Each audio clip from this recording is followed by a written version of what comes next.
Alright, welcome back to New Hyrule Space Program. This is episode 7. I think I just said program, whatever. Um, so, first thing I'm going to do is I'm going to do a bunch of contracts. We're just going to try to drum up money and support and all that stuff. The last episode I mentioned that I had to tank my reputation to get a good number of funds to rescue that ship that was stranded in orbit. So what we're doing this episode is trying to get some of that reputation back and also working toward landing on the moon. And if you saw the thumbnail, you'll see that we kind of succeed, but in a sort of unorthodox way. Anyway, this is going to be H12. The goal with this spacecraft is not to land on the moon, but to get reasonably close, but also satisfy some of those contracts that we still have withstanding. So that's what we're going to do. Of course, we need to add a little bit more to this rocket. The main things that we're trying to do are the swivel engine contract, the protective shell contract, and the tourist contracts. And I'm looking at what I want to unlock next. And I think I'm not quite sure what I want next, but doesn't matter. We're going to try that landing approach again. I don't really know what my mindset was with this rocket situation, but we've learned our lesson with the solid rocket boosters. We're still going to use them, but we're putting them pretty low, I hope. Yes, we're putting them really low so that when they separate, they pop out and they don't hit the engine. That's terrible. It's the worst thing that could happen. But also, learning our lesson, we need good old batteries, and now we have solar panels, which is incredibly useful. Also, we have the little tiny computer that can do SAS, which is great. So we put a turret on this one, and we're going to try to satisfy his dreams of launching into space. Rearrange the staging, because we forgot to do that in the vehicle assembly building. And hopefully we can get suitable success. We can get suitable success. I don't know. And so far everything is coming up Millhouse, but the rocket starts flipping and flopping and doing all sorts of stupid things. We recover. Everything's okay. And this upper stage here is much nicer. It's kind of a wonky orbit, but it will satisfy his desire to get into orbit. And that's all we need. So we're doing the burn. We're feeling the burn.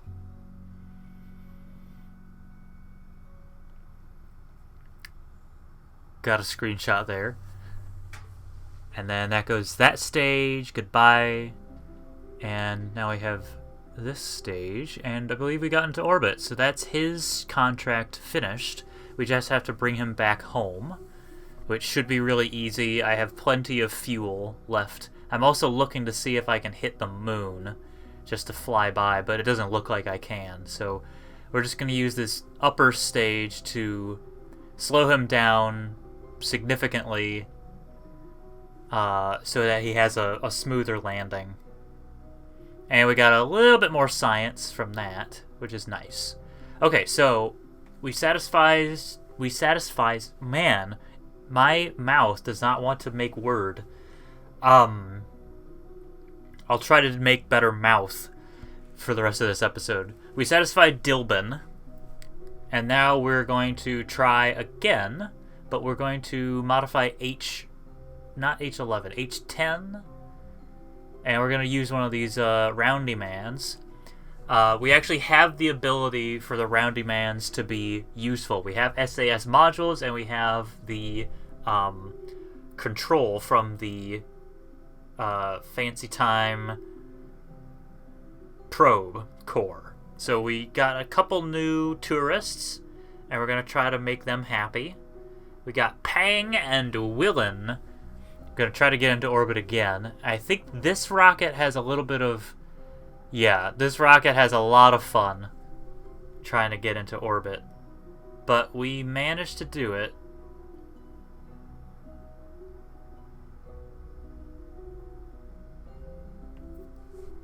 Look at it go. It's a really nice looking rocket, really, all things considered. And we have a decent apoapsis. Let's get into orbit. And once we exit the atmosphere, then we have a decent amount of delta V. There we go. Very happy. Pang and Willin look pretty content. Got the upper stage with that incredibly efficient engine. And now we're in orbit. So we satisfied their wishes. Now we have to bring them back home. These round capsules are perfect for just sort of orbital stuff, going up and down, because they have a ablator, but they don't have a lot of ablator. So you need an extra heat shield for going to the moon or something. But you can just pop them up. They come with their own decoupler. Just send them up, pop them up, and then they come right back, and it's great. And since I have the probe cores now, I can send anybody up in one of those with no worries. Okay, so we did that. Let's try to do this swivel contract, 'cause I think the swivel contract could be really good for us. Before we do the swivel contract, to change my mind, we're going to try to do the EVA contract. So I'm going to arrange this a little bit differently. Gonna put some extra science on it to just push it out just a little bit more. Make it as efficient as possible. Gotta get some of that recharging on there. And we'll get Jebediah and Jebmon into space. I seem to remember one of these rockets having a really hard time getting into orbit. I just forget which one. It was this one. Yeah, you can see the solid. The whole thing started to flip over. So I ditched the solid rockets, and you can see it's really, really having a hard time controlling itself. If we want, oh my gosh, look at that thing. That is not what you want to see with a rocket. Surprisingly, it still gets into orbit. I think this thing could have gone to the moon if it wasn't for all that just absolute insanity. But it's still enough to get into a suborbital trajectory, which is what Jebman wanted. So it's just enough to get into space. I said orbit before, I meant space. It's just enough to get into space, which is good, because Jebman wanted suborbital trajectory, and Jebediah wanted to do an EVA. So let's have him do an EVA. That satisfies that contract. He's going to float around and gather science from various instruments on the spacecraft. I love sending Kerbals on EVA. Herbals, I don't know. It's kind of strange to do that. But Kerbals, I love sending them on EVA. It's just, there's something really I don't know. That just having them with their own manned maneuvering unit constituting a separate spacecraft of their own, it's just something so wonderful about it.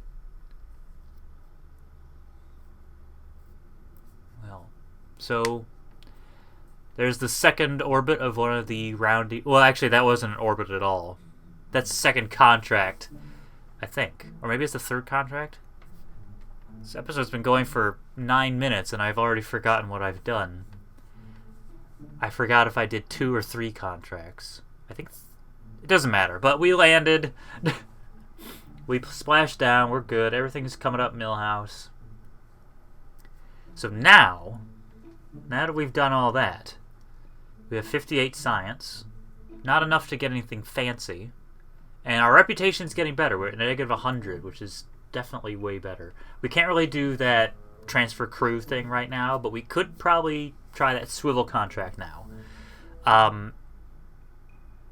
So I'm going to build a brand new spacecraft from scratch, and we're going to see what we can do here. So first things first, since we have this experimental part with the Airstream thing, we're going to use that. We're going to put on a Communitron.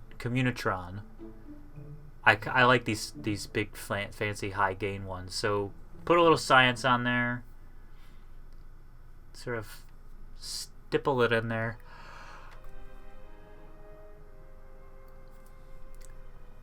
And the plan is, we have the fairing on there. There is a fairing contract, but I'm not aiming to do that. What I'm aiming to do is get this rocket into a escape trajectory. So we're going to try to get it out into Kerbal influence. So away from the influence of Kerbin and into the influence of the sun. Interplanetary space. And if possible, fly by the moon again, get a little bit of extra science that way. So we'll see how that turns out. Just got to make sure we have a lot of fuel and we have everything that we need. Okay, so definitely need to invest in different fuel systems. I'm also putting a skipper engine on here. It's the best engine that I have. It's a great engine for getting up, but I don't know if I'll be able to get that contract that is wanting the skipper engine to do its thing. I do want some extra fuel, so I put a little extra fuel on there. Okay, so testing out. We have a lot of Delta V. We might be able to get to the moon. That's my goal, is to get around the moon one more time. And we need battery power. And this is H13. I almost called it H13R for robotic, but I wanted to just be like, no, it's only H13. I'm not going to do too much with it. And of course I'm saying H13. I don't want any like fancy algorithms or something to make it sound like I'm saying age 13. I don't know why I'm worried about that, but H. Letter H. You never know. People taking things out of context, including artificial intelligence. What am I rambling about? I don't know. Let's just launch this thing and see what happens. Alright. First attempt to get this thing into orbit and then into an escape trajectory.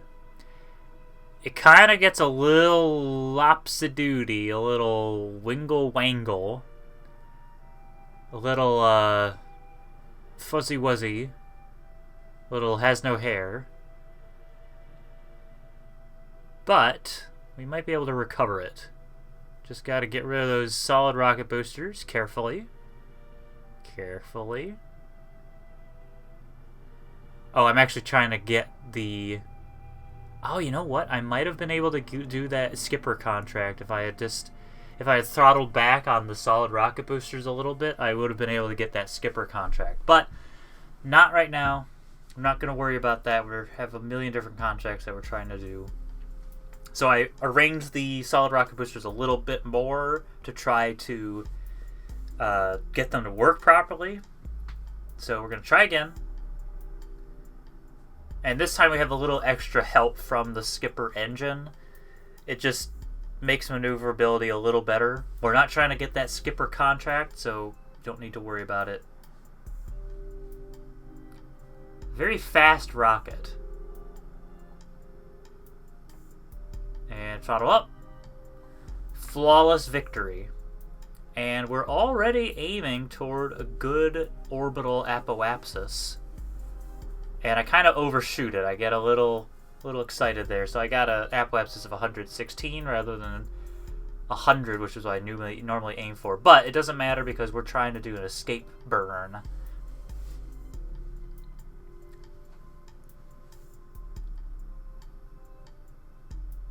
And I'm also going to try to get a really, really high height for try to do the Airstream protection shell contract. Thing is, I'm not in orbit, I'm on a suborbital trajectory. It's a ridiculous suborbital trajectory, but it's still a suborbital trajectory. So that contract I can't really satisfy unless I was in orbit. Doesn't really matter because we're going to do the swivel engine contract and we're going to try to fly by the moon. That's what we're going to try to do with H13. This launch, letter H, 13. Very slow burn. We're getting there, though. We are getting there.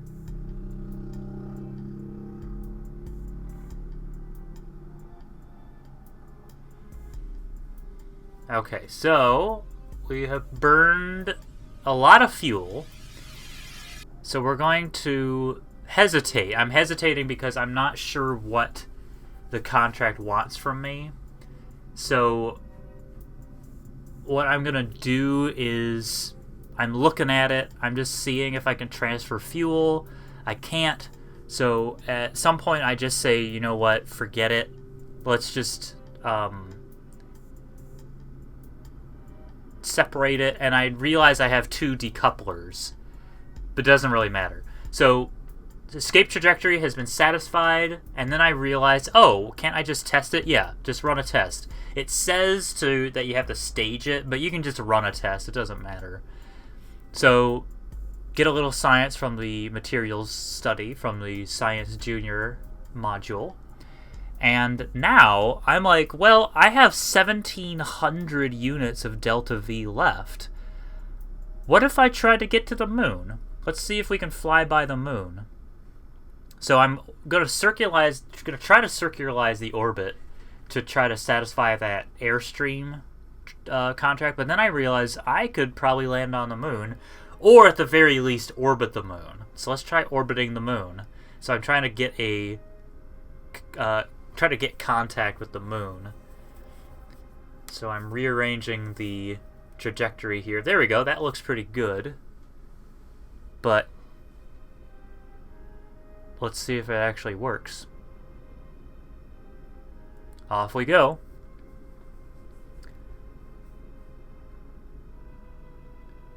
And I reset the material study because I wanted to get the moon version of that study. I wanted to get science from and around the moon for that. So now we're going to go orbit the moon. There we go. Very nice, very nice.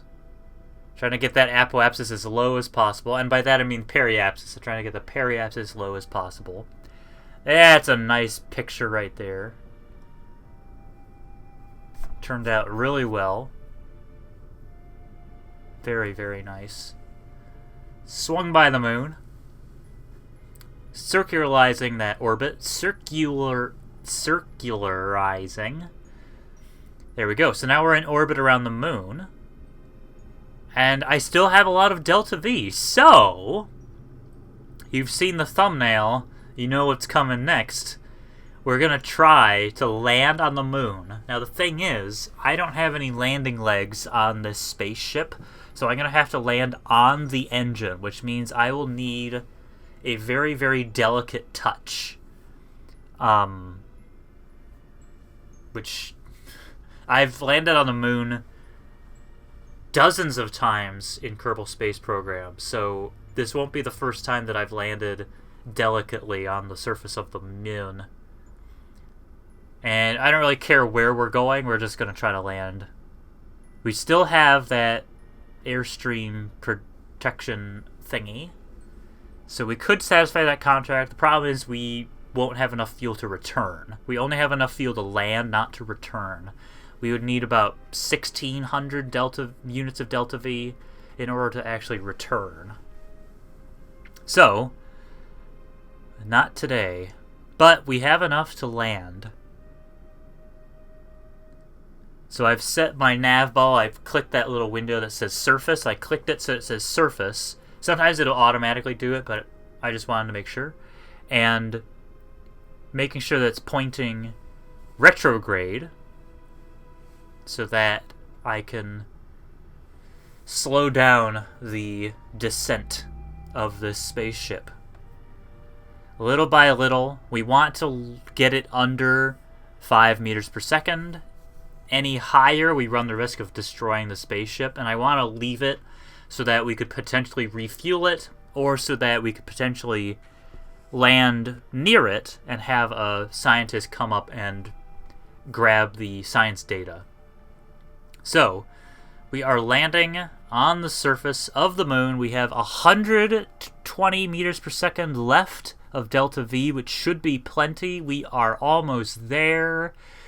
And we are on the surface of the moon now. There we go. Excellent. And the rocket falls over. It's okay. Everything's fine. And I'm going to transmit a little bit of that data because it's still valuable data. At some point in the future, I could land astronauts here and they could collect the data. The only thing I can't transfer is the Science Junior, that big materials study. That's the only thing that would require an astronaut to collect. The other stuff gives us decent science just by itself. The Science Junior is too big. The data, there's too much data and I don't have enough electric charge to transmit it. So we're just going to leave that on the surface of the moon and we can come back at a later date. But we have a lot of science from that mission and we got some good reputation from that mission. So we're going to unlock